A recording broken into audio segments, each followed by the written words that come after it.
Hello, my wonderful viewers. Welcome to my platform. This is Linda's TV show. If it is your first time of coming across this channel and you like what you see after watching, please subscribe, put on your notification bell, set it to all notification. In that way, you'll be able to get notified each time I upload a new video, even those without notification.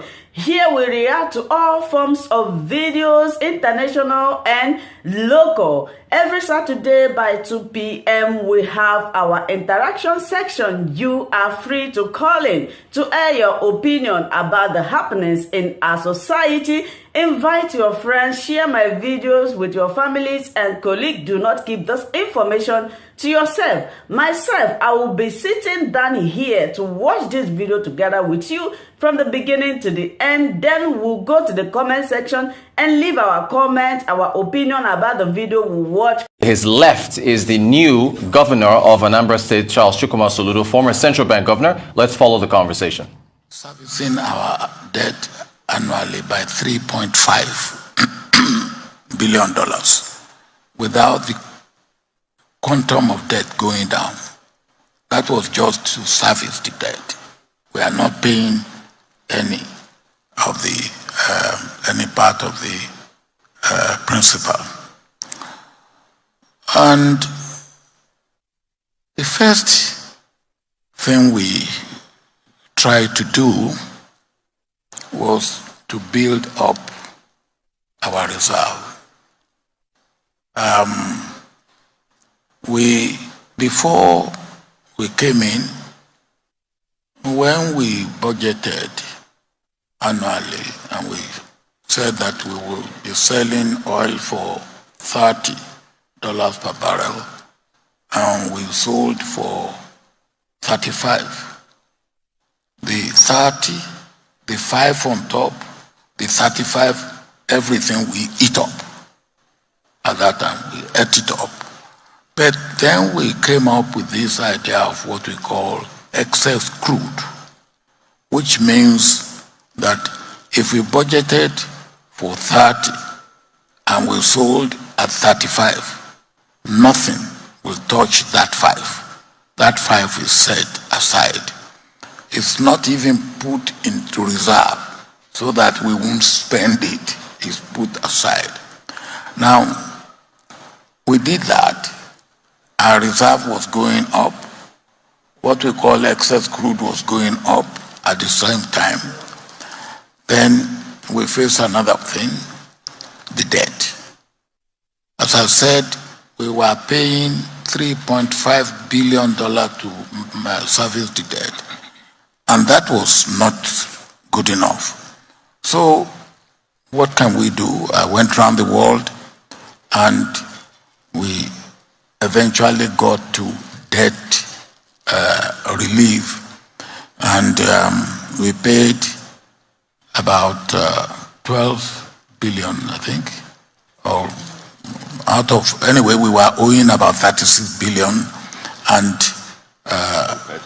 we paid 12, 18.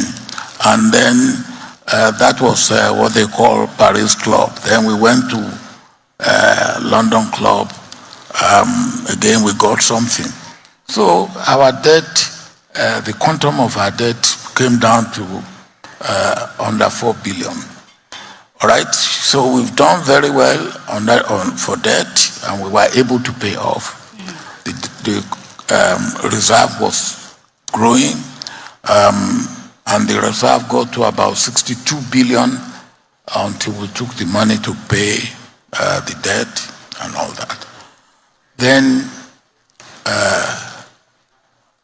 Chukwuma had an idea. Then Chukwuma was initially my economic advisor. I would say a bit of problem that I have to face, and you have to be patient with me because when I finish this part, we are here for you. You will have not another. You won't have another one.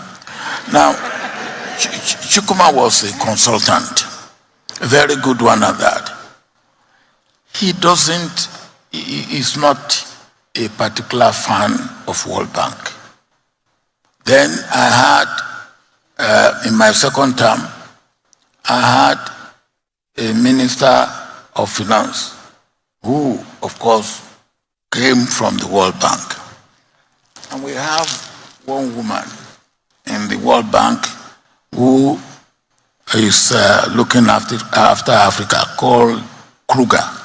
I remember her name. And I remember her name very well because now when Kruger was coming to Nigeria, well, it's like a president of another country coming to Nigeria. So Kruger will come and then Kruger will write back, and the letter is what you have seen, what we have to do, what you have to condemn us for, what you have to commend us for. Now, I will pass it to Chukwuma as governor of Central Bank. And if I leave Chukwuma to give me a draft reply, now World Bank will kill us. Then I will give a copy also to Ngozi. If I leave Ngozi to write the draft, then Nigeria will probably kill me.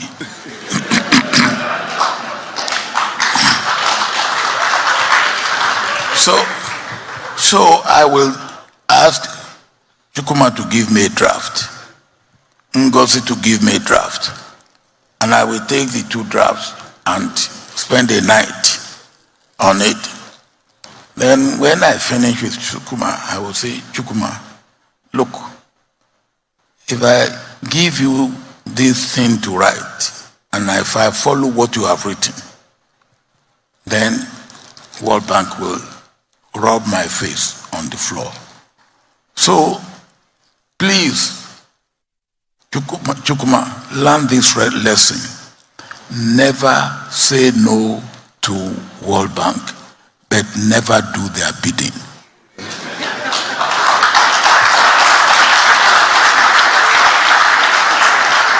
And that is the way we manage. So the next thing, Chukwuma came after we were trying to begin getting comfortable, was this consolidation of banks.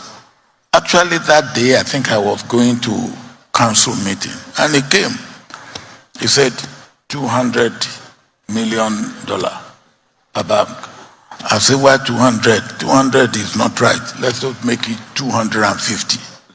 And I think we make it 250. No, 200. Oh, 200. It was still 200. Well, maybe I wanted to make 200 and 250, and you make the case for 200. Anyway, we went into banking consolidation. And as we were finishing banking consolidation, there was another thing we did, banking consolidation. We moved from, I think, 87 banks to about 25 or 26 banks. They were strong. Then the Islamic Bank came, and the president of Islamic Bank came to say to me, look, we should invest. And I said, well, that's all right. We have some money in Africa Development Bank. We should take some money from there, which is what has accrued as interest from our investment. So we took 100 million and put in Islamic Bank. And then they said, look, I cannot have a permanent director. I said, no. Then I want a permanent director. I think they say I should bring in another 50 million. So I put in another 50 million, and we had a permanent director. And I don't know, we had a situation where we now had investment in Islamic Bank. We were doing well in African Development Bank. We are doing well in African Bank. And then, of course, our debt has been managed. Our banks, commercial banks are doing well. And then, of course, Chukwuma is never tired of coming with all sorts of problems and ideas. So one day he came again and said, well, there's this idea, World Bank and all, African Union had been toying up with and all that. I said, well, what are you doing with what African Union have been toying with? Leave that. Then he said, let me explain to you. He explained to me. And after he explained, I said, well, go and put it in writing. I think that was the beginning. Maybe he will be able to tell the rest. But so that's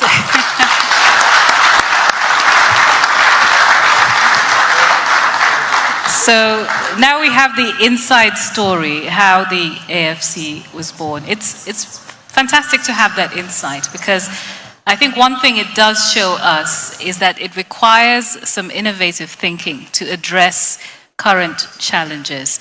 And Governor, if I can come to you to pick up.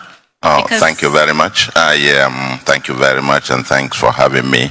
And thanks to Smiler and the AFC family for putting this together. 15-year-old child. It's an adolescent and growing, and I think when I look back and go back in time, it's as if it happened yesterday. And I want to especially thank I don't just say former president, my boss. I learned under the feet of the master. And if you see me doing whatever we do today, we were just reminiscing a few moments ago. The AFC is a summary, in my view, a metaphor for what Africa needs to move forward. We are the last in terms of the development frontier. And Africa cannot afford incremental organic growth. We've got to be running at the speed of 1,000 kilometers per hour, even if others are now going at 100 or 200. It will require heavy, serious disruptive thinking, and, if I might say, extraordinary execution for it to happen.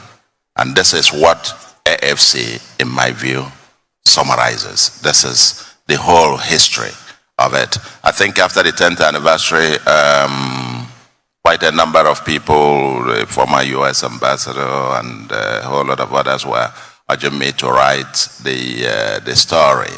And Dele Olojede, that's him, Dele? Yeah, came and the AFC commissioned a book. And I was asked to write the chapter on the founding of the AFC. And so we put it all down, but I haven't seen the book. So if you, AFC, Smile, I don't know where the book is. Because if with that, we don't even need to go through this background about the dates, what happened, and so on and so forth. But let me say something in tribute to our president, because what Africa needs, you need leadership. You need leadership. You need leadership. You need a team that is capable, a vision, and then, of course, execution. Execution, because, I mean, however fantastic the dream is, without execution is hallucination. And now, in this case, just like the president said, following the successful consolidation of the banks, the next big thing was then to have the real sector across Africa to be enabled, energized. But they weren't going to be energized with a short-term finance from the commercial banks. You needed a financial infrastructure to provide long-term financing to be able to unlock the opportunities in the private sector of Africa. And the infrastructure. So, on the fateful morning of 13th February, I remember like yesterday, I went to Baba again. This is the president who, and your third sentence, he grasped the idea, extremely, very smart. 22 minutes, I was explaining to him about this, that the African Union had for 25 years wanted to set up the African Investment Bank with headquarters in Tripoli, Libya, but they couldn't do that. And that we now needed to do a PPP, a public-private partnership, leveraging again on the reserves that we were then building at the central bank. And of course, we amended the CBN Act subsequently to provide for the possibility that we could leverage on our reserves to unlock the opportunities in infrastructure. And as we explained this, he said, now he got it. Because, you know, in his small room, you sit next to him. Once he gets it, he will tap you. He will just hit you by, yes. Let's go on, go on. You need, very rarely, you find leaders like this who gets it. He was, and still is, in extreme haste to get Africa moving. And that's why I say Africa is in a haste to move. And just like we're today at the Transcorp, at some other day I will tell you the story about Transcorp. How I went to him as well with an idea about us creating the equivalent of South Korean chaebol, you know, to become a, you know, a mega thing for us to get to the world. And he said, oh, something like transnational corporation. I said, yes. Tap me again. Bye. Picked the phone, called his chief of staff, Abdul, that was coming over, and we convened a meeting of who was who. 60 of them were invited, 56 came, and at the executive council chambers, the committee headed by Ndi Okereke came to now craft the details for setting up the Transcorp was born. It took minutes for this to come. And when the idea of AFC was also discussed, and he quickly grabbed it, said, on the next day, 14th, I came with a memo suggesting 9 names to constitute the steering committee with myself as the chair. On the spot there, he just grabbed it, approved. That's what he said. We went to work. We wanted to work with the 9, then realized, no member of the commercial bank was there. And then decided to co-opt 5 of them, including the Tony Elumelu, the Tayo Aderinoko, and several others of Access, and then Our Lady, Ibru, and Co. 5 of them. Co-opted 5 of them into the committee. And we went to work. Hired KPMG as our financial advisor. And we went to work, produced the blueprint. And at some point, kept briefing him. And at some point, of course, he approved there to authorize me and the central bank to take every step necessary to get it done. And we kept briefing him, and he was like, run. At some point, he had to give me a presidential jet. We traveled to London, New York, raising funds. I took a presidential jet, and we're doing, roadshow, 1 country per day. And we traveled to about 22 African countries in 27 days to raise the money to set up the AFC. You know. And as we got on today, so that in 15 months, that which the African Union couldn't do in 25 years, just the month that he left office, from February to May of the following year, signed the headquarters agreement. We constituted the board of AFC with myself as the founding chairman, and so on and so forth, of course. And in between this, and this is another lesson for us, in not just having disruptive thinking with execution capacity, but never feel shy, or fear that you might make mistakes. You are going to make mistakes if you want to do big things. We made some mistakes here and there, especially in hiring the first CEO. But then, if you make a mistake, be clinical. And I was very clinical. Got him out, and we hired Andrew. And he came, and AFC began to move. We're very clinical about it because we couldn't stop. You fall, you get up, you keep running. When the next his successor came in, some other conspiracy theories came. This is Obasanjo's thing. Transcorp. And this Soludo. It is this Soludo at Transcorp. and Obasanjo Transcorp, Soludo, Obasanjo AFC. There must be what is behind it, by the way.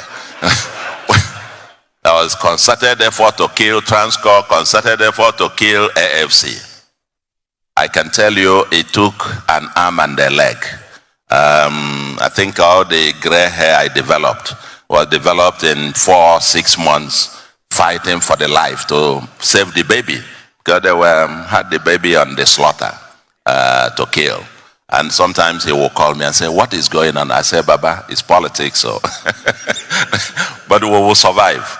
And finally, AFC survived. And today, it's 15 years old. And so when I look back and I say, it's part of the African condition. And so the lesson, the moral here is that there will be difficulties. In Africa here, to get something phenomenal done, you need the kind of leadership that only our President Obasanjo could provide. Because he's true like a rock of Gibraltar. You come to him with ideas that he thinks, 3 minutes, he grasps it. 3 minutes, he just gets it. And the next time he's actually explaining it to you, you'll be wondering whether it's the same thing that you said to him. And so on. So, Baba, on this 15th anniversary, I will celebrate the AFC, celebrate Andrew. Of course, Asamoah, who was at that initial team, he was the deputy, and was part of that early stage. But he held forth before before Andrew came on board. And then Samaila, I think, as I see the trajectory, now with over 10 billion disbursements so far, and in about 35 or so countries in Africa, touching tens and hundreds of millions of lives, I can only say the next century is Africa's century. But for that to happen, we need many, using AFC as a metaphor, 1,000 more of such disruptive changes. And teams that believe in Africa, leadership that believes in Africa. And may God give us many, many more President Obasanjos in Africa. Thank you very much. Thank you. Thank you, Governor. You've thrown up many interesting questions there, because as you talk about execution being key, there are challenges within the African context. I was just attending a conversation about the pipeline in Uganda, and they were talking about how it can be difficult to manage what the politicians need to take home to their people as a message, and what the investors want to do and take back to their shareholder. Mr. Ali, if we can come to you. You've been commended as the first CEO of the AFC, but you've been investing on the continent for more than 20 years. What have you seen in terms of the major tensions that need to be managed, much in the way that has been described, but also what are the future trends? Because it's important for the past to inform us, but this conversation is very much also about looking to the future. Thank you very much. It's a pleasure to be here. It's a pleasure to be on the same stage as the real founding fathers of AFC, and it's also great to see the trajectory that the corporation has taken in the years since I left. To try and answer your question, I think that any investment, whether it's in Africa, whether it's anywhere else, any project is about balancing different risks, different rewards, different interests. And honestly, there's really nothing rocket science about that. But on the other hand, there's no one-size-fits-all answer. But what I would say is that it's very important to have the right people who are working on these things.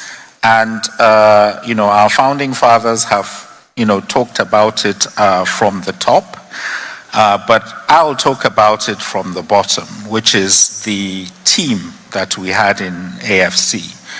And, quite honestly, nothing that we achieved in AFC was achieved without, the impact of the team that we had. And, one of the great things about the organization was that we could attract, through both the vision and the resources we had, literally the best people in the world to do this work. And, I'm pleased to say that those literally the best people in the world, a good 80–90% of them are African. So we have the talent to do this, but it's a question of finding the talent, incentivizing that talent. And the good thing about AFC was, yes, we paid well, but the real incentive was the mission of AFC, building Africa. And, and then unleashing that talent. And that is, I think, one of the things we were able to do. Looking forward, I think that, one of the things that, and I think His Excellency Governor, too many excellencies on this stage, but His Excellency the Governor said that in a way AFC is a metaphor for how to move Africa forward, and I fully agree with that. One of the things is really around building institutions. A lot of the I was at the World Bank Group and other things, and a lot of what we did, and it's all good, was around building projects. So we build a power station here, a dam there, whatever. But, that project is done, and then you have to start almost from square one. But if you build an institution that can then replicate other projects, that is really how you start to develop capacity on the continent. And thank you. And that's what AFC has been doing. So the AFC investment in Arise, which I think has been spoken about here, for example, I think is a good example about that. And building these African institutions that can draw in talent, draw in investment, and find solutions is very important. The other thing, just to say, I think that is also important, and again is a little bit embodied in AFC, is that African money needs to be mobilized to solve African problems. The initial capital of AFC was essentially all African. We found $1 billion on the continent and put into this thing. It was only once AFC got off the ground, then it started to raise funding from other people. But because we had that catalytic capital, we were able to raise that funding, and I see AFC has even done, my wonderful viewers, for watching this video together with me from the beginning to the end. Like I said before, if you like what you see here, if you like what I do in this platform, as you have finished watching this video, please hit that red button that says subscribe and put on your notification bell to all notification. In that way, you'll be able to know when I upload a new video. Share my videos, leave your comments in the comment section constructively. Until I meet your way again in my next video, I still remain your Linda's TV show. Bye-bye.